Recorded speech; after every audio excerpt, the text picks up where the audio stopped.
Waiting for my husband at the airport, a young crying beggar grabbed my arm.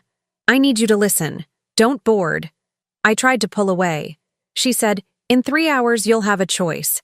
Choose the unexpected." I thought she was crazy, but 3 hours later, I received a call that, "I'm glad to have you here. Follow my story until the end and comment the city you're watching from, so I can see how far my story has reached." My name is Gretchen, and I'm 57 years old. I thought I knew everything about my life until a crying beggar at the airport changed everything in 3 hours. I was sitting in Terminal B at Reagan National Airport, nervously checking my watch for the 3rd time in 10 minutes. Damon's flight from Chicago was delayed again, and I could feel that familiar knot forming in my stomach. 25 years of marriage, and I still got anxious when his business trips ran longer than expected. The airport smelled like stale coffee and jet fuel. Overhead announcements echoed through the terminal, mixing with the constant hum of travelers dragging their luggage across the polished floors. The fluorescent lights cast everything in a cold, sterile glow that made everyone look tired and pale. I was reading the same page of my book for the 4th time when she appeared. She couldn't have been more than 20, with tangled brown hair and clothes that had seen better days. Her face was streaked with tears, and she was clutching a crumpled piece of paper in her trembling hands. Most people were giving her a wide berth, the way you do with someone who clearly doesn't belong in an airport terminal.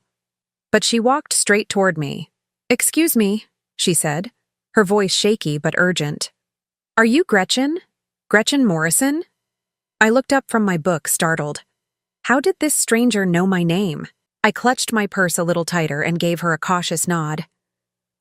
"I need you to listen to me," she continued, glancing around nervously as if someone might be watching. "This is going to sound crazy, but you can't board that plane with your husband." A chill ran down my spine. Damon and I weren't even flying anywhere together today. He was just returning from a 3-day business conference in Chicago. I was only here to pick him up. "I'm sorry, but I think you have me confused with someone else," I said, trying to keep my voice steady. The girl shook her head violently. "No, you're Gretchen Morrison. You live on Maple Street in Arlington. You drive a blue Honda Accord. Your husband is Damon, and he told you he's been at a pharmaceutical conference in Chicago." My blood turned to ice. This stranger knew details about my life that she had no business knowing. I stood up slowly, my book falling to the floor. "Who are you? How do you know these things?" She grabbed my arm with surprising strength. Her fingers were ice cold, and I could feel them trembling through the thin fabric of my sweater. "Listen to me carefully," she whispered, her eyes wide and desperate. "In 3 hours, you're going to receive a phone call. When that call comes, you'll have a choice to make. You can choose to believe what you've always believed, or you can choose the unexpected." I tried to pull away from her grip, but she held on tighter. "I don't understand what you're talking about.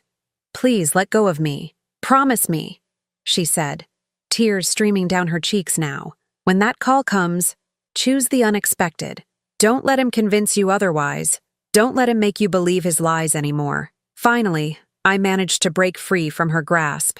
My heart was pounding so hard I could hear it in my ears. "I'm calling security," I said, reaching for my phone. But when I looked up, she was gone, vanished into the crowd as if she had never been there at all. The only evidence of our encounter was the lingering smell of desperation, and the way my arm still tingled where she had grabbed me. I stood there for several minutes, scanning the terminal for any sign of her.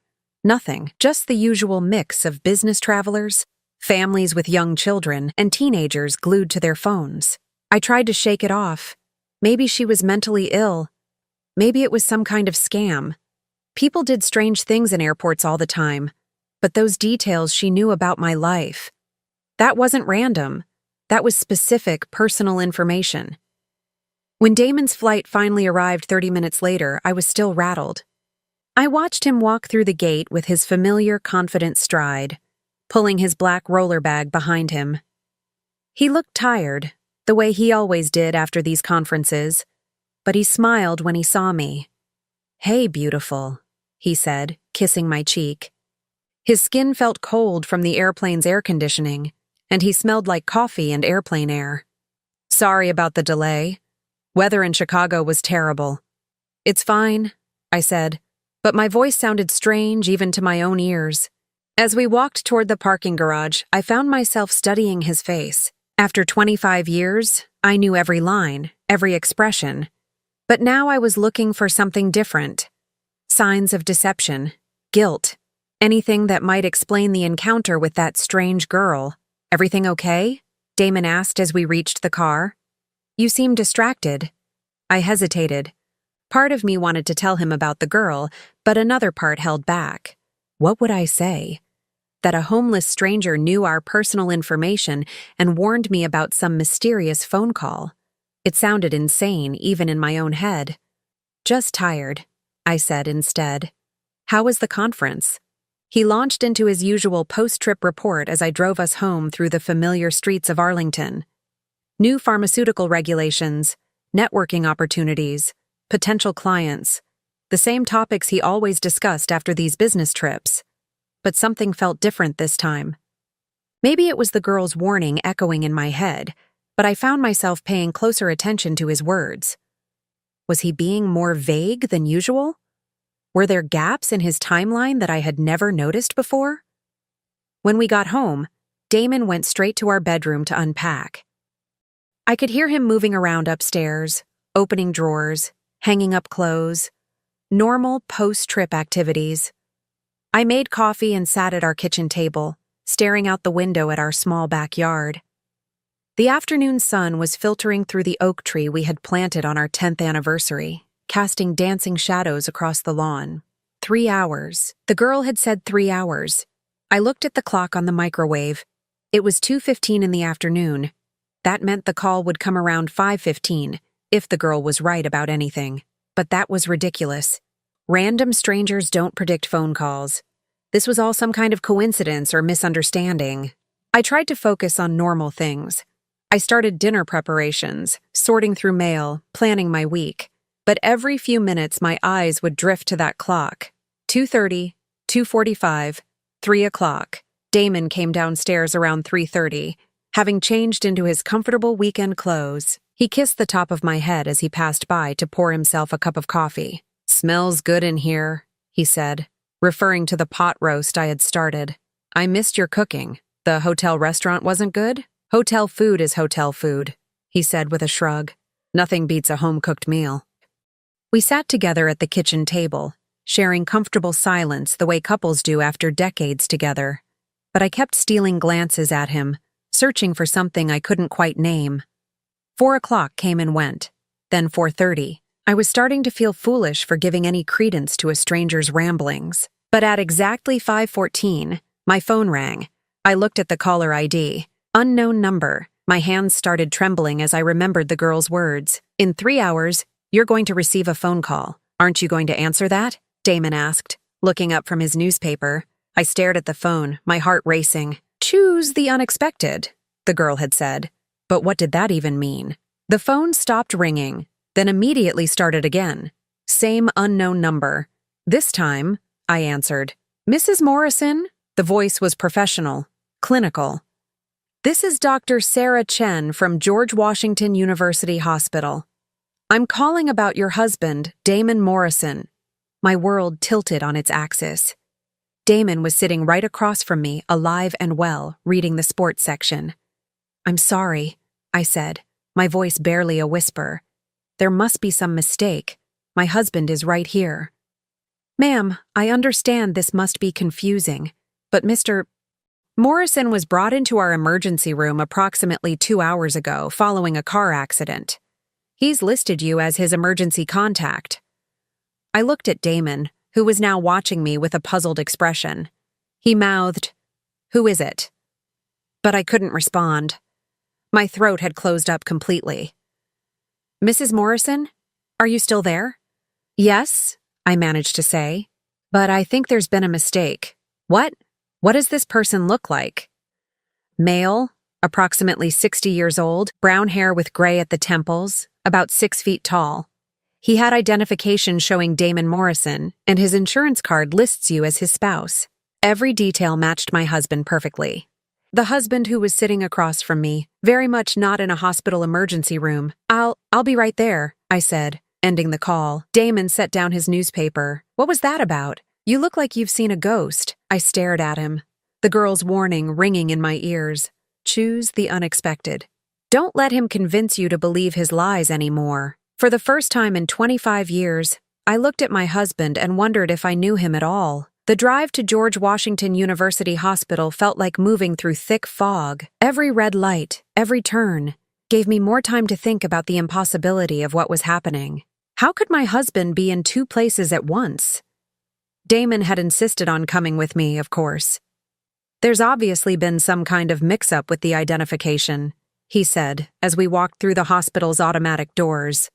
We'll get this sorted out quickly. But something in his voice didn't sound quite right.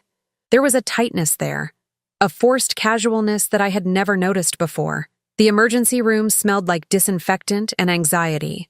Fluorescent lights buzzed overhead, casting harsh shadows on the faces of people waiting in plastic chairs. A television mounted in the corner played the evening news with the sound turned down. At the reception desk, a tired-looking woman in scrubs looked up our information. Morrison, she said, typing on her keyboard. Yes, he's in room 12. Are you his wife? I think there's been a mistake, Damon said, stepping forward with his confident smile. I'm Damon Morrison, and this is my wife. As you can see, I'm perfectly fine. The receptionist frowned, looking back and forth between her computer screen and Damon's face. That's odd. Let me get Dr. Chen. Dr. Chen appeared a few minutes later, a petite woman with tired eyes and graying hair pulled back in a ponytail. When she saw Damon, her expression shifted from confusion to something that looked almost like recognition. Mr. Morrison, she said slowly, I wasn't expecting to see you walking around. There's been some kind of mistake, Damon said again, but I noticed his hands were trembling slightly. Someone else must be using my identification. Dr. Chen studied his face for a long moment. Could you follow me, please? Both of you. She led us down a hallway that smelled like industrial cleaning supplies and fear. Our footsteps echoed off the linoleum floors. Through open doorways, I caught glimpses of people connected to machines, families holding vigil, the machinery of life and death humming quietly in the background. Room 12 was at the end of the hall. Dr. Chen paused with her hand on the door handle. I should prepare you, she said to me.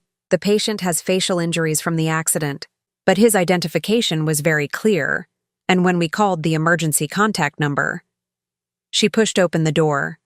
The man in the hospital bed was connected to several machines that beeped softly in the quiet room. His face was swollen and bruised, making it difficult to see his features clearly. But even with the injuries, even with the medical equipment surrounding him, I could see enough. It wasn't Damon, but it also wasn't not Damon, if that made any sense. The height was right. The build was right.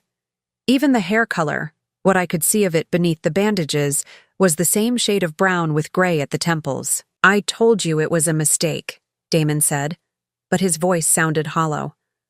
That's not me. Dr. Chen was watching him carefully. The strange thing is, this patient's wallet contained a driver's license with your name and address, his insurance cards, his credit cards, even a library card, all with your information. My legs felt weak. I grabbed onto the doorframe to steady myself. That's identity theft, Damon said quickly. Someone must have stolen my information. But Dr. Chen wasn't finished. What's really puzzling is that when we ran his fingerprints through the system, they came back as Damon Morrison as well. The room went deadly quiet, except for the steady beeping of the heart monitor. That's impossible, I whispered. Dr. Chen nodded. That's what I thought too, which is why I'm very confused to see you here, Mr. Morrison, apparently uninjured. I looked back and forth between the man in the bed and my husband standing beside me. Two people who couldn't possibly both be Damon Morrison, yet somehow they were. Could we have a moment alone? I asked Dr. Chen, my voice barely audible. She nodded and stepped out, closing the door behind her with a soft click. The silence that followed was deafening. I could hear my own heartbeat, the whisper of the ventilation system, the distant sounds of the hospital continuing its work around us. Gretchen, Damon said softly. I know this looks strange, but there has to be an explanation. I turned to look at him, really look at him. After 25 years, I knew every line of his face, every expression he made when he was nervous or tired or trying to convince me of something. And right now, he was definitely trying to convince me of something. Who is he? I asked, pointing toward the bed. I have no idea. Some criminal who stole my identity, apparently. But even as he said it, I could see the lie in his eyes. The way he wouldn't quite meet my gaze. The way his hands kept fidgeting with his wedding ring. Your fingerprints, Damon. Dr. Chen said his fingerprints match yours. That's impossible. She must be mistaken. I walked closer to the bed, studying the injured man's face despite the swelling and bruises. There was something familiar about the shape of his nose, the set of his jawline. How long have you been living a double life? I asked quietly, not turning around. The silence behind me stretched so long that I thought maybe he had left the room. But when I finally turned around, he was still there, his face pale and his hands clenched into fists. I don't know what you're talking about. The girl at the airport, I said, the pieces starting to fall into place. She knew you'd been lying to me. She knew about this somehow. Damon's face went even paler. What girl at the airport? A young woman, maybe 20 years old. She warned me about a phone call. She said when it came, I should choose the unexpected instead of believing your lies. For the first time since I'd known him, Damon looked genuinely afraid. Gretchen, listen to me, he said, taking a step toward me. Whatever someone told you, whatever you think you know, it's not what it seems. Then explain it to me, I said, crossing my arms. Explain how there are two Damon Morrisons. Explain how this man has your fingerprints, your identification, your emergency contact information. Explain how a stranger at the airport knew about phone calls that wouldn't happen for 3 hours. He opened his mouth, then closed it again.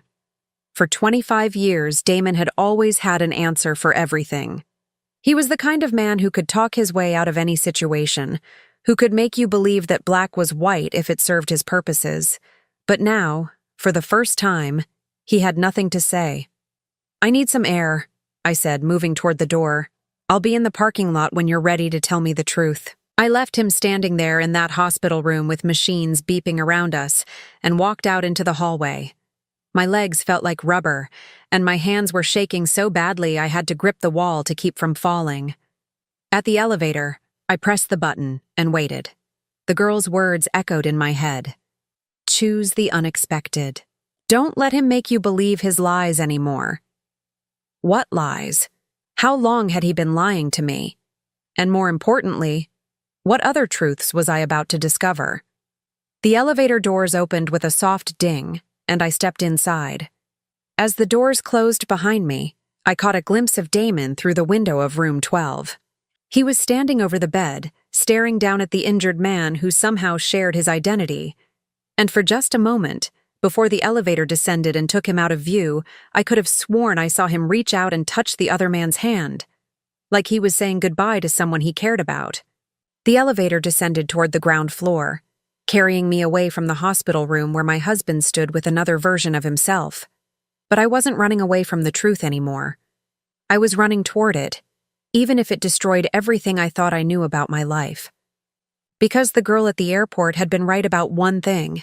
In 3 hours, I had received a phone call that changed everything, and now I was choosing the unexpected, no matter how much it might hurt. By the time the elevator doors opened in the lobby, I had made my decision. I was going to find out who my husband really was, even if it meant discovering that I had never known him at all. I didn't go to the parking lot. Instead, I found myself sitting in the hospital cafeteria, staring at a cup of coffee that had long since gone cold. The fluorescent lights buzzed overhead, and the smell of institutional food mixed with disinfectant created an atmosphere of surreal normalcy. My phone had been buzzing with text messages from Damon for the past hour. "Where are you? We need to talk. Please come back." I ignored them all. Instead, I kept thinking about that moment in the elevator when I saw him touch the other man's hand. There had been tenderness in that gesture, familiarity. You don't touch a stranger like that. especially not a stranger who's supposedly stolen your identity. Excuse me, are you Mrs. Morrison? I looked up to see a woman about my age, maybe a few years younger, with shoulder-length blonde hair and worried blue eyes. She was clutching a leather purse against her chest like a shield. Yes, I said cautiously. Do I know you? She sat down across from me without being invited, her hands trembling as she placed them on the table. My name is Linda. Linda Morrison. The name hit me like a physical blow. Morrison. She was claiming to be a Morrison, too. I think we need to talk, she continued, her voice barely above a whisper. About Damon.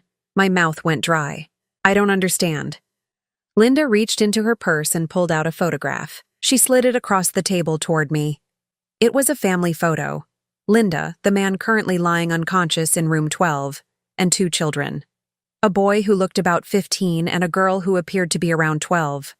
The man in the photo was definitely the patient upstairs, but he was also definitely Damon.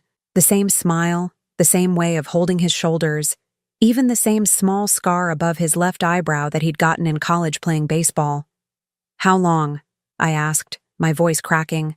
15 years, Linda said, tears starting to fall down her cheeks. We've been married for 15 years. He told me his first wife died in a car accident. He said her name was Patricia, not Gretchen. I felt like I was drowning. 25 years of marriage, and for the last 15 of them, my husband had been living an entirely separate life with another family. The children, I managed to say. Are they? His? Yes. Sarah is 20, and Michael is 17 now. Linda wiped her eyes with a tissue from her purse. Sarah was the one who found out about you. My heart stopped. Sarah? She's been trying to figure out why her father disappears for days at a time, why he's so secretive about his work trips. She hired a private investigator with money she saved from her job. The pieces were falling into place with terrifying clarity. The girl at the airport, she said her name was Sarah. Linda nodded miserably. She wanted to warn you before you went on that trip to Hawaii that Damon had planned. She said you deserved to know the truth before you signed any more legal documents. What legal documents? The power of attorney papers he's been asking you to sign. Sarah found out he needs access to your accounts to pay for Michael's college tuition. Our savings are almost gone. I felt sick. For months, Damon had been pressuring me to sign a power of attorney, claiming it was just for estate planning purposes. He said it would make things easier if something ever happened to him during one of his business trips. He's been using my money to support your family. Linda's face crumpled with shame. I didn't know about you until 3 days ago when Sarah told me what she'd discovered. I thought the money was coming from his pharmaceutical sales job. I thought we were living on his income. I stared at the family photo, studying the faces of these children who were apparently my husband's other family. Sarah, the girl from the airport, had her father's eyes, but a determined set to her jaw that reminded me of myself at that age. Why are you telling me this? I asked. Because it's not right, Linda said firmly. What he's done to both of us isn't right. And because... She hesitated, then pulled out another photo. This one showed Damon, the Damon I knew, the one I lived with, standing outside a small house I'd never seen before. He was holding hands with a woman who looked nothing like either Linda or me. She was younger, maybe in her 30s, with dark hair and a bright smile. There's someone else, Linda said quietly. Sarah thinks there might be a third family. The cafeteria around us seemed to blur and tilt. I gripped the edge of the table to keep from falling out of my chair. How many lives is he living? I whispered. We don't know. But Sarah found evidence of at least 3 different identities, 3 different addresses, 3 different families. I thought about all those business trips over the years. Chicago every month, sometimes Denver, occasionally Phoenix. I had never questioned them because Damon worked in pharmaceutical sales, and it made sense that he would need to travel to meet with clients. But what if there were no clients? What if each trip was just him cycling between his different wives, his different lives? The man upstairs, I said, looking toward the ceiling as if I could see through to room 12. That's really him, isn't it? Not some stranger with stolen identification. Linda nodded. That's my husband, the father of my children, and apparently, He's your husband, too. We sat in silence for several minutes, both of us trying to process the magnitude of the deception. Around us, hospital staff moved through their routines, families waited for news about their loved ones, and life continued as if the world hadn't just tilted off its axis. "What do we do now?" I finally asked. Linda reached across the table and took my hand. Her fingers were cold but steady. "We find out the truth," she said. "All of it. Sarah has been keeping detailed records of everything she's discovered. Names, addresses, bank account numbers. She wants to meet with you." "Where?" "Tomorrow morning. There's a coffee shop on King Street in Alexandria called The Daily Grind. 10 o'clock. I nodded, even though part of me wanted to run away from all of this. Go home. Pretend I'd never received that phone call, never met the girl at the airport, never discovered that my entire marriage was built on lies. But I couldn't unknow what I now knew, and more importantly, I couldn't let him continue to hurt other people the way he'd hurt Linda and me. "There's something else," Linda said, her voice dropping even lower. "Sarah thinks he might be planning to disappear completely. She found evidence that he's been moving money offshore, selling properties we didn't know he owned." "What does that mean?" "It means he might be planning to abandon all of us, take whatever money he's accumulated from his different lives, and start over somewhere else." The thought made my stomach lurch. After 25 years, was Damon really planning to just vanish? Leave me with nothing but questions and debt? My phone buzzed again. Another text from Damon. "Gretchen, please. Come back to the hospital. We need to figure this out together." I showed the message to Linda, and she let out a bitter laugh.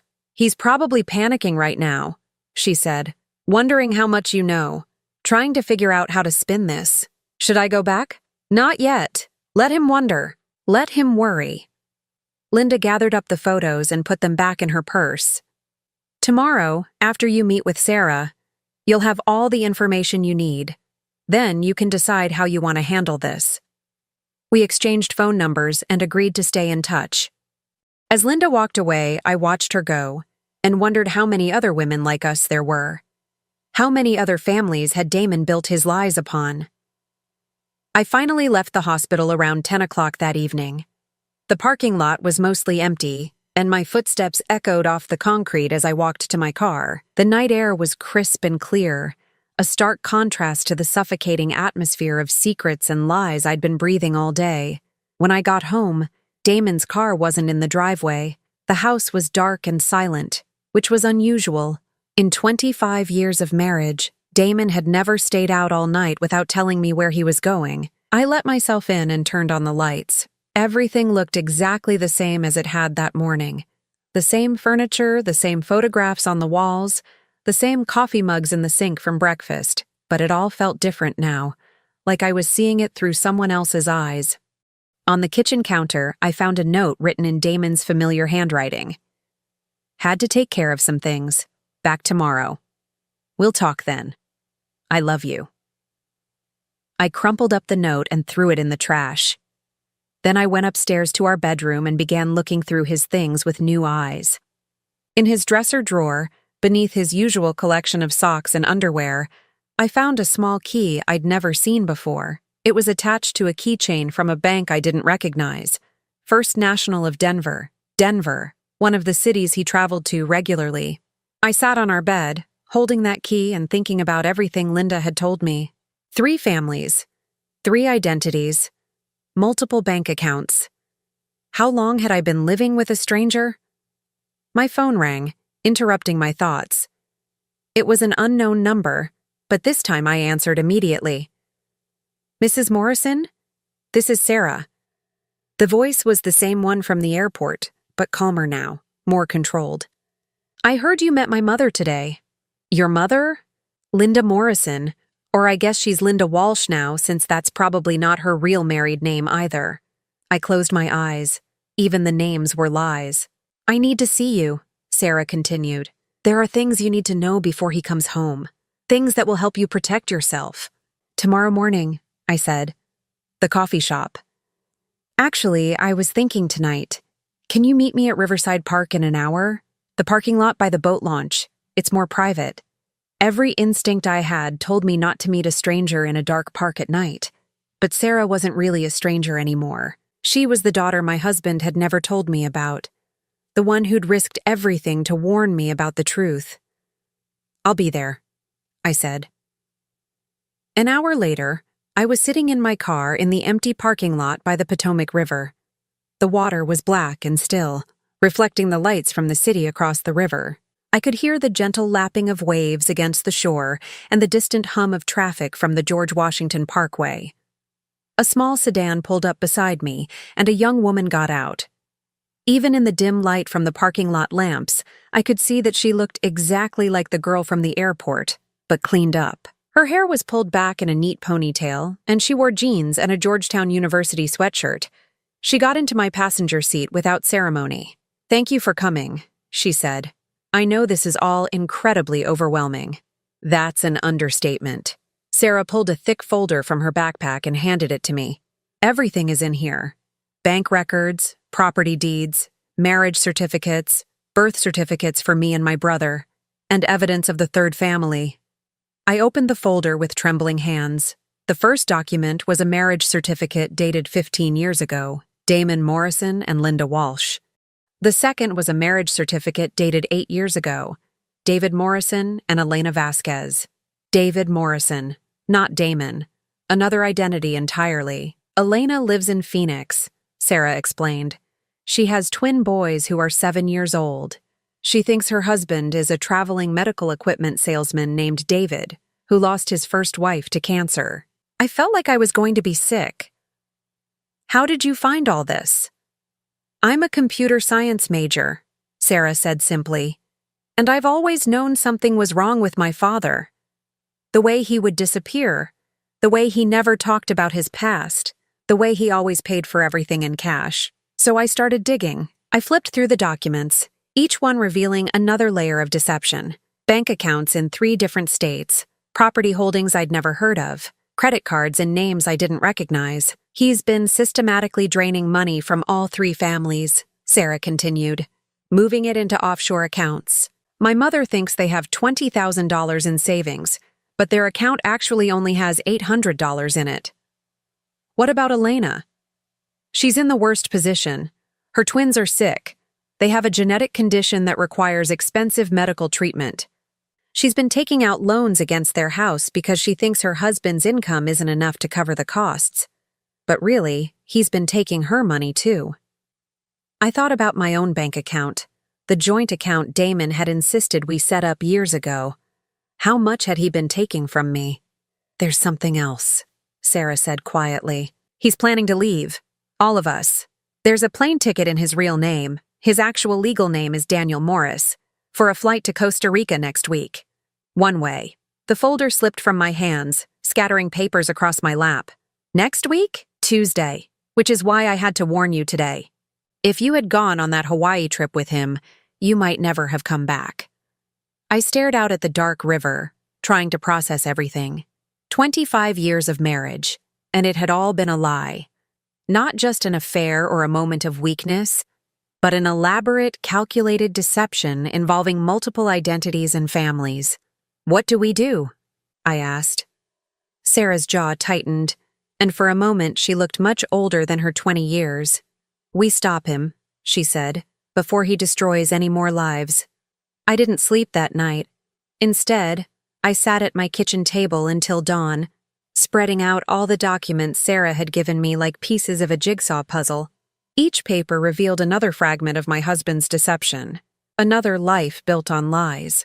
By the time the sun came up, I had a clear picture of what Daniel Morris, the man I knew as Damon Morrison, had been doing for the past 15 years. It was worse than I had imagined. He hadn't just been living a double life. He had been systematically destroying 3 families while building himself an escape plan. The bank statements showed a pattern that made my stomach turn. Regular transfers from accounts in my name, Linda's name, and Elena's name, all flowing into a central account in the Cayman Islands. Small amounts at first, $200 here, $500 there, but growing larger over time as he became more confident that none of us were paying attention. From my account alone, he had stolen over $87,000 over the past 5 years. I made coffee with hands that wouldn't stop shaking and tried to figure out what to do next. Call the police? Confront him directly? Run away and let someone else deal with this mess? But then I thought about Linda, believing her husband was dead or dying in a hospital bed. I thought about Elena in Phoenix, probably taking out another loan to pay for her son's medical treatments, while her husband was stealing money that could save them. I thought about Sarah, a 20-year-old girl who had uncovered this massive deception because the adults in her life had failed to protect her. I couldn't run away. Not when other people were still being hurt. My phone rang just after 7 in the morning. It was Damon. "Gretchen, thank God. I've been worried sick. Where did you go last night?" His voice sounded normal, concerned, loving. The same voice that had told me he loved me every morning for 25 years. The same voice that had lied to me about everything that mattered. "I needed some time to think," I said, keeping my own voice carefully neutral. "About what happened at the hospital? Look, I know it was confusing, but I've been doing some research. Identity theft is more common than you think, especially with people in sales who travel a lot. Someone must have gotten hold of my personal information and—" "Stop," I said quietly. He paused. "Stop what?" "Stop lying to me. I know about Linda. I know about Elena. I know about the bank accounts and the plane ticket to Costa Rica." The silence that followed was so complete I wondered if he had hung up. But I could hear his breathing on the other end of the line, shallow and rapid. "I don't know what you're talking about," he finally said, but his voice had lost its confident tone. "Daniel Morris," I said, using his real name for the first time. "That's who you really are, isn't it? Not Damon Morrison. That's just one of your identities." Another long silence. When he spoke again, his voice was different, harder, more calculating. "Who have you been talking to? People who deserve the truth, just like I do. Gretchen, you don't understand. It's complicated. There are reasons—" "I understand perfectly," I interrupted. "You've been running a con for 15 years. 3 wives, probably more children than I know about, and bank accounts full of stolen money. What I don't understand is how you thought you could get away with it forever." "I never meant for it to go this far," he said, and for the first time he sounded genuinely remorseful. "It started as just survival. After my first marriage fell apart, I was desperate. I needed money. I needed a fresh start. The identity thing was supposed to be temporary. 15 years is not temporary. I know it got out of hand. But Gretchen, I do love you. Whatever else you believe, please believe that." I almost laughed. "You love my bank account. You love having a stable home base between your other lives. But you don't love me, Daniel. You don't even know me." "That's not true. We have 25 years together. That has to count for something. We have 25 years of you lying to me. That's what we have." I could hear him moving around, probably pacing the way he did when he was nervous. I wondered where he was calling from. The hotel he was supposedly staying in? One of his other homes? Maybe he was sitting in Elena's kitchen right now, having this conversation while she got their sons ready for school. "What do you want?" he asked finally. "I want you to turn yourself in. I want you to return the money you've stolen. I want you to stop hurting people. And if I don't, then Sarah, Linda, Elena, and I will do it for you. We have all the evidence, Daniel. Bank records, property deeds, documentation of every lie you've told. You can end this quietly, or we can make it very public. Your choice." He was quiet for so long that I thought the call had dropped. But then he spoke, and his voice was cold in a way I had never heard before. "You have no idea what you're dealing with, Gretchen. You think this is just about money? You think you can threaten me and I'll just roll over? I think you're a coward who preys on women who trust you. And I think your time is up. Be very careful," he said, each word deliberate and sharp. "You don't want to make an enemy of me." The line went dead. I sat there staring at my phone, my heart pounding. In 25 years, Damon had never threatened me. He had manipulated me, lied to me, stolen from me, but he had never been directly menacing. But then again, I had never posed a real threat to his carefully constructed world before. I called Sarah immediately. He knows, I said when she answered. I confronted him and he knows we have evidence. What did he say? He threatened me. Not directly, but it was clear enough. We need to move faster then, Sarah said. Can you meet me this morning? I want to show you something else I found. An hour later, we met at a small diner in Alexandria, far enough from Arlington that I was unlikely to run into anyone I knew. Sarah looked tired, like she hadn't slept either, but her eyes were bright with determination. I've been thinking about this all night, she said, sliding into the booth across from me. The plane ticket to Costa Rica isn't his only exit strategy. Look at this. She opened her laptop and showed me a real estate website. There was a listing for a small house in Costa Rica, already purchased, already furnished. The buyer was listed as D. Morris. He's been planning this for at least 2 years, Sarah said. This house was bought with money from all 3 families. Your money, my mother's money, Elena's money. He's built himself a retirement fund by stealing from the people who loved him. I stared at the photos of the house. It was beautiful, with white walls and red tile roofs, surrounded by tropical gardens. It looked like paradise. A paradise built on lies and theft. There's more, Sarah continued, clicking to another screen. I tracked down his flight information. He's not flying alone. My blood ran cold. Who is he traveling with? A woman named Maria Santos. She works at a bank in Miami. I think she might be family number 4. The betrayal hit me all over again, fresh and sharp. Even now, while his other wives were dealing with the aftermath of his deceptions, he was planning a future with someone else entirely. How do we stop him? I asked. Sarah closed her laptop and leaned forward. We need to get to the bank accounts before he does. If he's planning to leave Tuesday, he'll probably try to clean out whatever money is left on Monday. How do we do that? We report the theft to the authorities, but we need to be strategic about it. If we just go to the local police, he might be able to talk his way out of it or delay things long enough to escape. What do you suggest? My uncle works for the FBI. He specializes in financial crimes. If I can get him to look at this evidence, he can freeze the accounts and issue warrants before Daniel knows what's happening. I nodded slowly.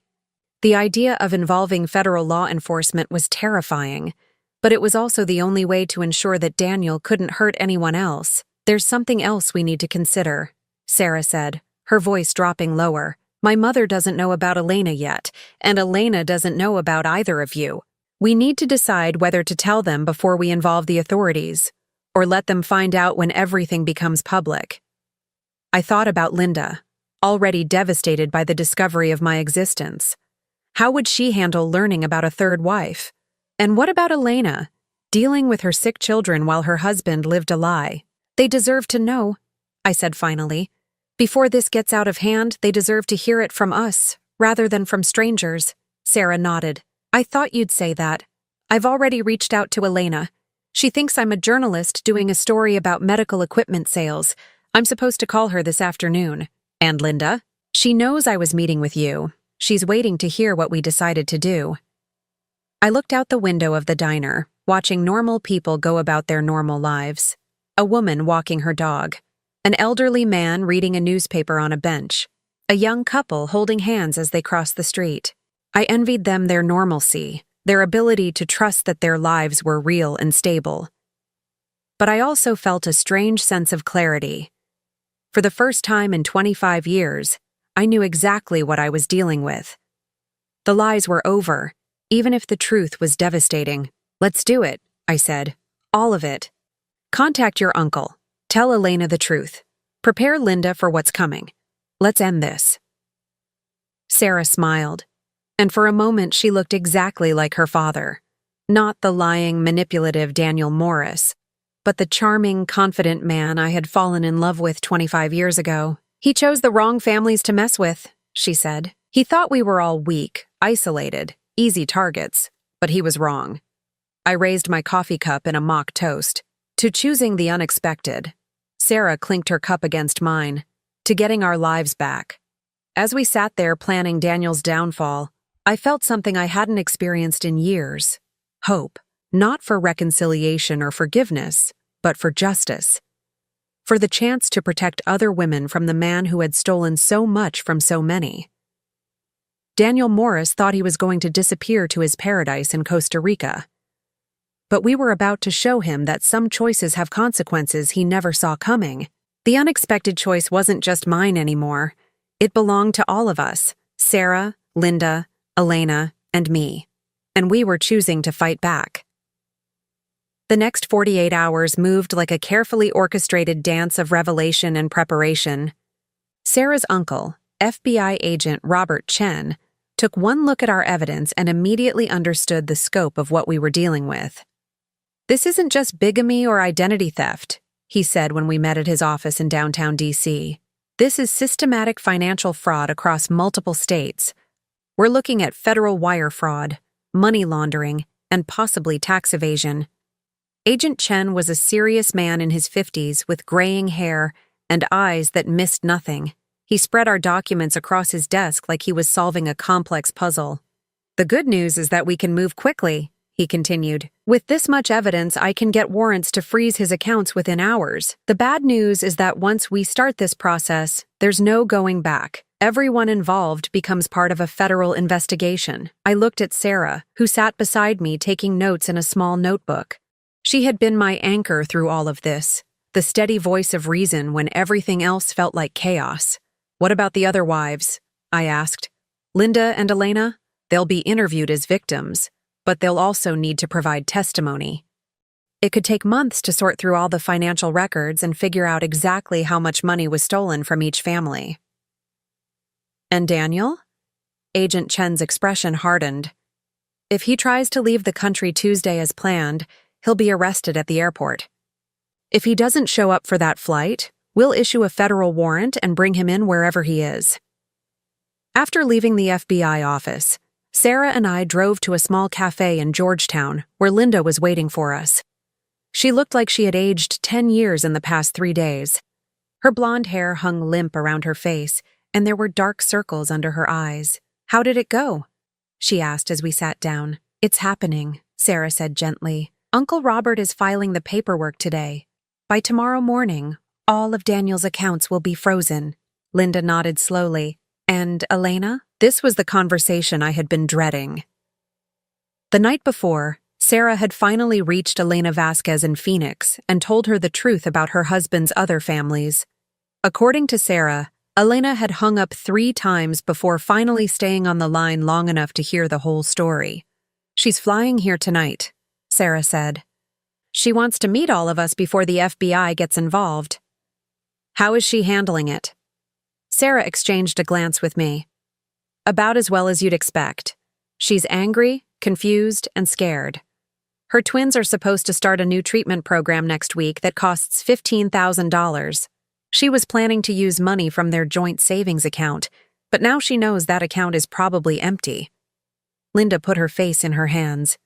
"Those poor children. The FBI says they'll work to recover as much stolen money as possible," I said. "But it could take time." "Time those kids don't have," Linda said bitterly. We sat in silence for a few minutes, each lost in our own thoughts. Around us, the cafe buzzed with normal afternoon activity. Students working on laptops, business people having meetings, couples sharing dessert, life continuing as usual while our world fell apart. "I keep thinking about all the signs I missed," Linda said finally. "The way he never wanted me to answer the phone when he was home. How he always insisted on doing the taxes himself. The fact that he paid for everything in cash and never wanted to use credit cards. We all missed signs," I said. "That's what he counted on. He was very good at making each of us feel like we were the only one who mattered." 20 years, Linda whispered. "I gave him 20 years of my life, and it was all a lie." Sarah reached across the table and took her mother's hand. "Not all of it, Mom. Michael and I are real. Your love for us is real. The life you built for us is real. He can't take that away." I watched this exchange between mother and daughter and felt a stab of envy. Sarah was strong, supportive, loyal, everything you'd want in a child. I had never had children with Damon, partly because he always said we should wait until his career was more stable. Now I wondered if that was just another lie, another way to keep his different lives separate. My phone buzzed with a text message from an unknown number. "We need to talk. Tonight. 8 p.m. Riverside Park where you met Sarah. Come alone or people will get hurt." I showed the message to Sarah and Linda. Sarah's face went pale. "That's him," she said. "That's his number from the Phoenix phone. He's threatening us now," Linda said, her voice shaking. I felt a cold anger settle in my chest. For 25 years, I had been afraid of disappointing Damon, afraid of not being good enough, afraid of losing his love. But now I knew his love had never been real, and I wasn't afraid anymore. "I'm going," I said. "No," Sarah said immediately. "It's too dangerous. We should call Uncle Robert. If I don't show up, he might run tonight instead of waiting until Tuesday. We need to keep him thinking he still has control until the FBI can act." "Then I'm coming with you," Sarah said. "Absolutely not. I won't put you at risk." We argued about it for another 20 minutes before I finally convinced them that I needed to handle this myself. Sarah gave me a small recording device that looked like a pen, and Linda made me promise to call them the moment the meeting was over. At 7:30 that evening, I was sitting in my car in the same parking lot where Sarah had revealed the truth about her father just days before. The sun was setting over the Potomac River, casting long shadows across the water. A few joggers ran past on the trail, but otherwise the area was quiet. At exactly 8 o'clock, a familiar sedan pulled up next to me. But when the driver got out, I barely recognized him. Daniel looked like he had been sleeping in his car for days. His usually perfect hair was disheveled, his clothes wrinkled, his face unshaven, but his eyes were the same, calculating, manipulative, searching for an angle. He got into my passenger seat without being invited, just like Sarah had done a few nights before. But where Sarah's presence had felt like salvation, Daniel's felt like a threat. "You look good, Gretchen," he said, as if this were a normal social meeting. "I've missed you." "Cut the act, Daniel. What do you want?" He sighed dramatically. "I want my wife back. I want us to work through this together." "Which wife? You have several to choose from." His jaw tightened. "You're the only one who matters. Linda, Elena, they were mistakes, complications. You're the one I actually love." "Love?" I couldn't keep the disgust out of my voice. "You stole almost $90,000 from me. You lied about everything for 15 years. You threatened me on the phone. That's not love, Daniel. That's abuse. I can explain all of that. The money, the other families. It got out of hand. But I never meant for it to hurt you." "Then why are you running away to Costa Rica with another woman?" For the first time, he looked genuinely surprised. "How did you—" He stopped himself, then laughed bitterly. "Sarah, my brilliant daughter. I always knew she was too smart for her own good. She's protecting her family, something you never did." Daniel was quiet for a moment, staring out at the darkening river. When he spoke again, his voice was different, quieter, more vulnerable. "Do you know what it's like to feel trapped in your own life? To wake up every morning and realize you've made choices that you can't take back? Is that supposed to make me feel sorry for you? No. It's supposed to help you understand why I made the choices I did. After my real first marriage fell apart, and yes, there was a real first marriage before you. I was broke, desperate, living in my car. When I met you, you were successful, stable, everything I needed to get back on my feet. So you used me. At first, yes, but then I fell in love with you, really fell in love. And I wanted to be the man you deserved, but I didn't know how to become that man without lying about who I really was. And Linda? Elena? Were they just more lies?" He rubbed his face with both hands. "Linda happened because I was traveling so much for work, and I was lonely. I told myself it was just temporary, just until I figured out how to be honest with you. But then she got pregnant with Michael, and suddenly I had another family depending on me. And Elena? Elena was—" He trailed off, then shook his head. "Elena was me trying to start over again.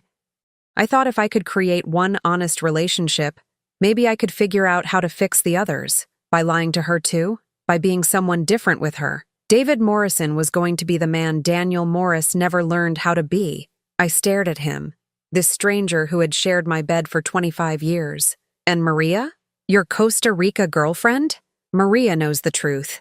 About all of it. She's the only person who knows who I really am.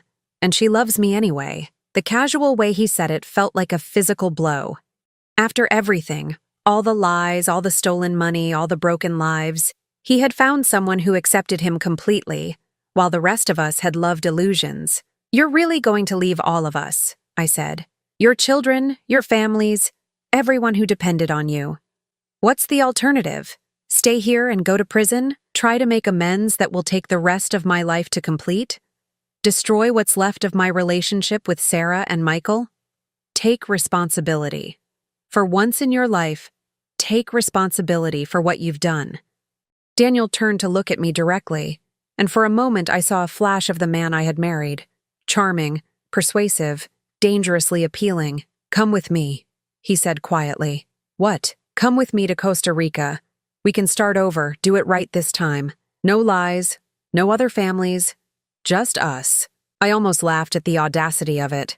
You want me to run away with you after everything you've done? I want us to have a chance at something real. 25 years, Gretchen.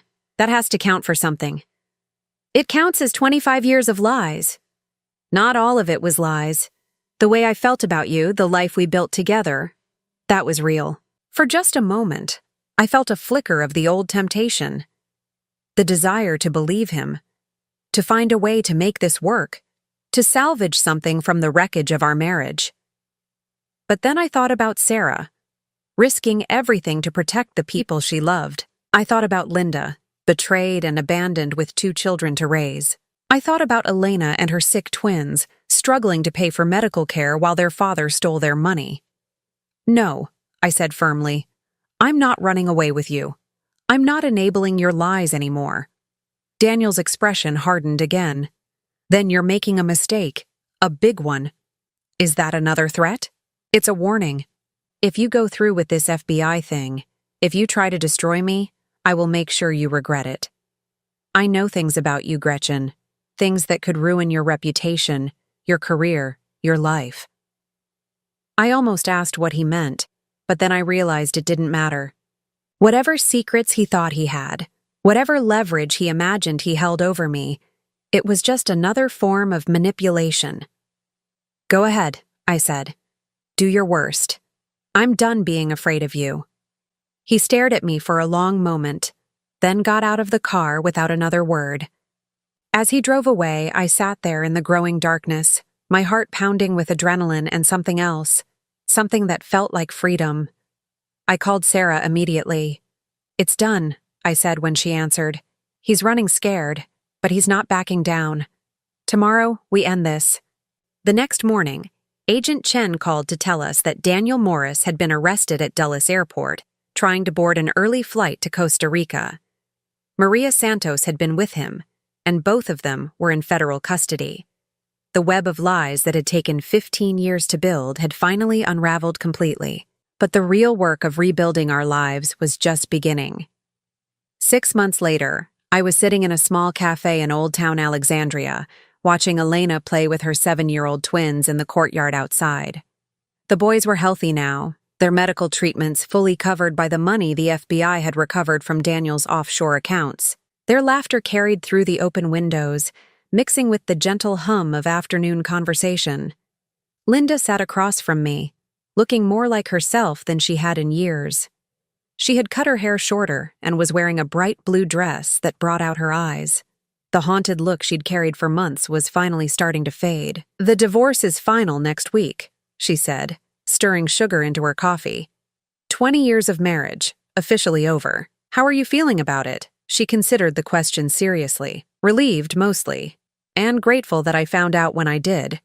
Sarah calculated that if Daniel had succeeded in his plan, he would have left me with over $40,000 in debt and no way to pay for Michael's senior year of college.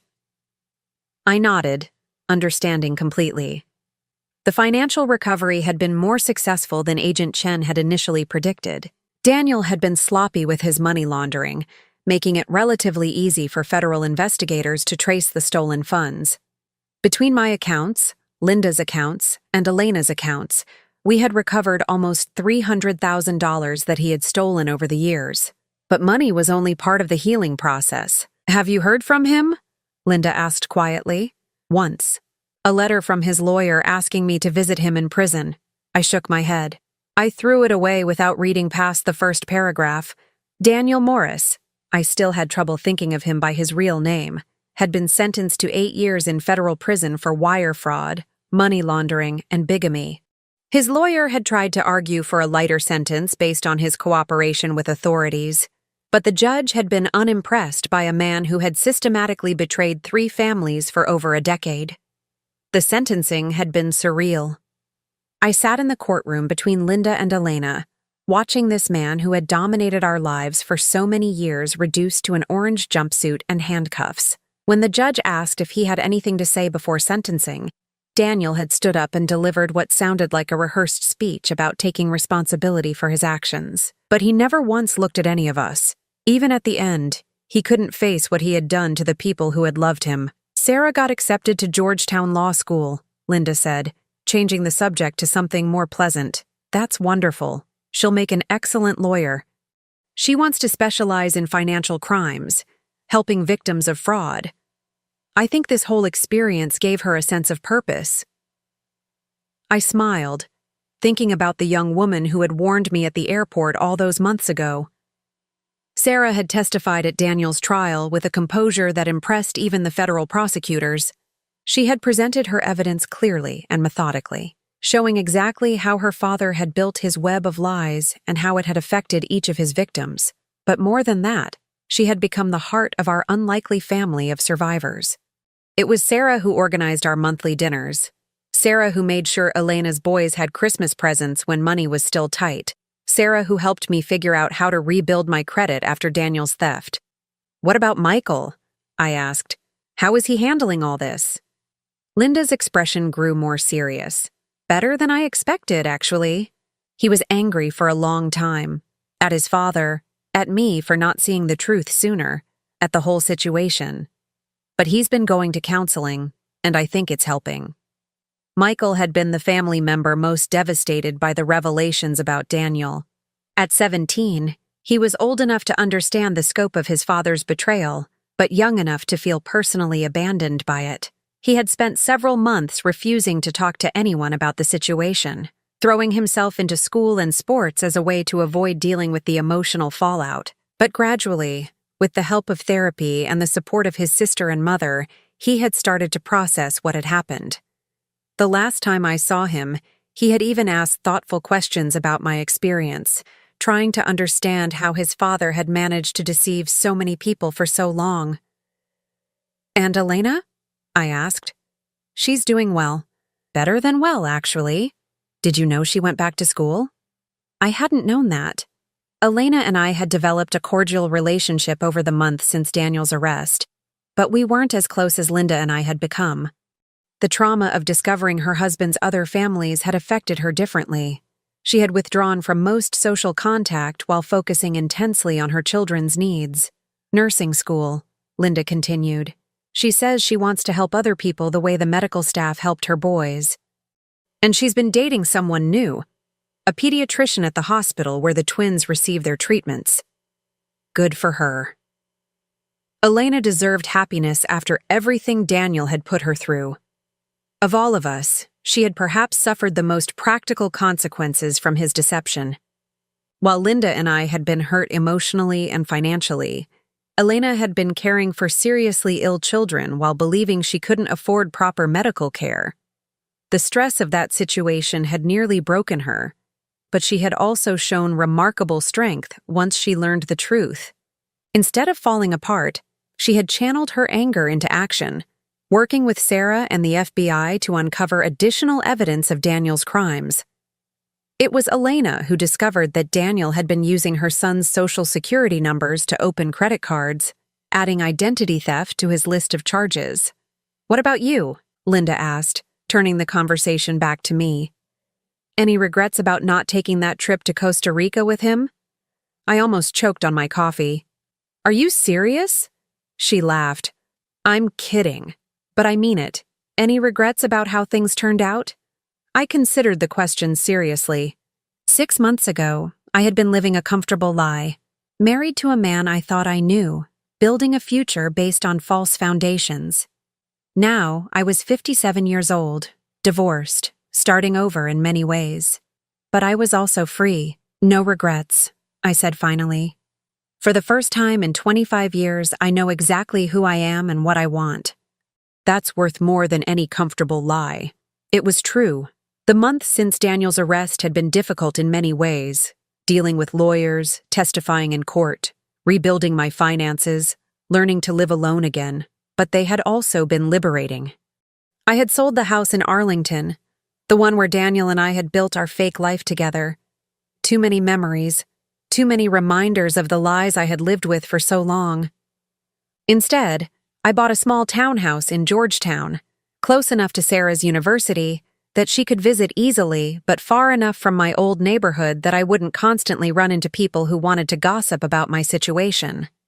I had also made changes in other areas of my life.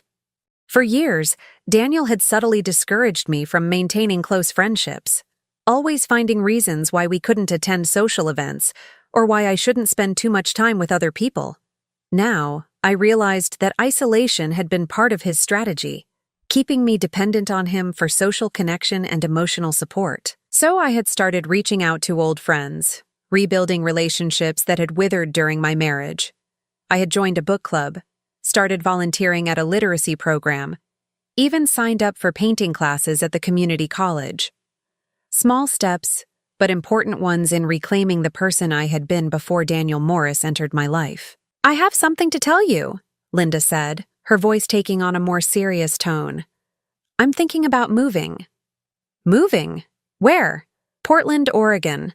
My sister lives there, and she's been asking me to relocate for years. With Michael starting college in the fall and Sarah settled here in D.C., this might be the perfect time for a fresh start. I felt a pang of sadness at the thought of Linda moving so far away.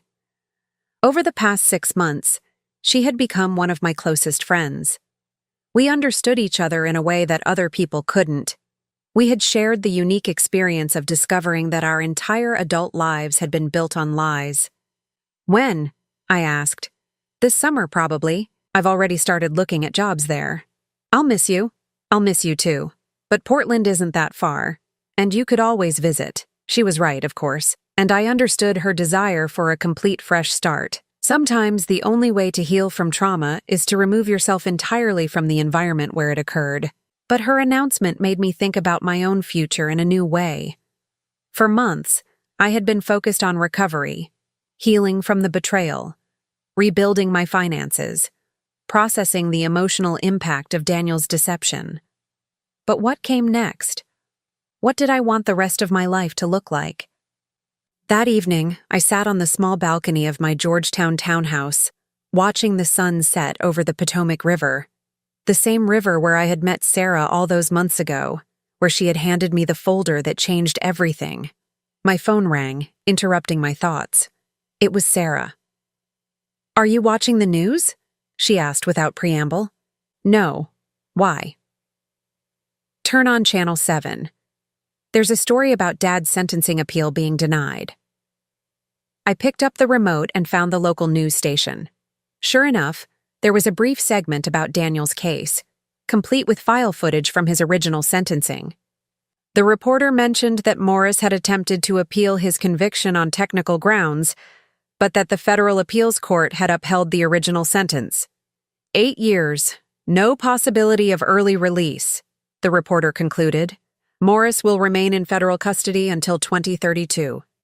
I turned off the television and called Sarah back. How are you feeling about it? I asked. Relieved, mostly. I was worried they might reduce his sentence or find some technicality to let him out early. And now? Now I know he's really gone. For 8 years at least, none of us have to worry about him showing up and trying to manipulate us again. Sarah was quiet for a moment, and I could hear the sounds of campus life in the background, students talking, cars passing, the normal rhythms of a university evening. Can I ask you something? she said finally. Of course. See, do you ever wonder what would have happened if I hadn't warned you at the airport that day? If you had gone on that Hawaii trip with him? I had wondered about that many times over the past 6 months. If Sarah hadn't found the courage to approach a stranger with an impossible warning, if I hadn't chosen to believe her, if I hadn't decided to answer that phone call from the hospital, I think he would have convinced me to sign those power of attorney papers, I said. And then he would have cleaned out our accounts and disappeared, just like he planned. I probably would never have known about you and Michael and your mother. I would have spent the rest of my life wondering what had happened to my husband. I'm glad I stopped you. So am I. You saved my life, Sarah. All of our lives. No, she said firmly. You saved yourself. I just gave you information. You're the one who chose to act on it. She was right about that, too. The girl at the airport had warned me about a choice, and when that choice came, when the phone rang with news that should have been impossible, I had chosen to believe the unexpected rather than accept the comfortable lie. It was the most important decision I had ever made. After saying goodbye to Sarah, I remained on my balcony as darkness settled over the city. In the distance, I could see the lights of Ronald Reagan Washington National Airport, where this whole journey had begun. Somewhere out there, planes were taking off and landing, carrying people toward new destinations, new possibilities, new choices. Tomorrow, I had a job interview at a nonprofit organization that helped victims of financial fraud. The position would use my background in education to develop programs for people rebuilding their lives after economic abuse. It wasn't something I had ever imagined myself doing, but the work felt important, meaningful in a way my previous career never had. If I got the job, I would be helping other people navigate the aftermath of betrayal and deception. I would be turning my own painful experience into something that could benefit others. It seemed like the right next choice to make. I thought about Daniel, sitting in a federal prison cell, probably still convinced that he was the victim of circumstances beyond his control. He would never understand that his downfall hadn't been caused by bad luck or unfair treatment. It had been caused by the choices he made, day after day, year after year, just as my freedom had been caused by the choice I made to finally stop accepting his lies. The girl at the airport had been right about one thing. When the moment came, I would have a choice. And I had chosen the unexpected, chosen the truth, chosen myself. For the first time in 25 years, I was exactly where I belonged. Now I'm curious about you who listened to my story. What would you do if you were in my place? Have you ever been through something similar? Comment below. And meanwhile, I'm leaving on the final screen 2 other stories that are channel favorites, and they will definitely surprise you. Thank you for watching until here.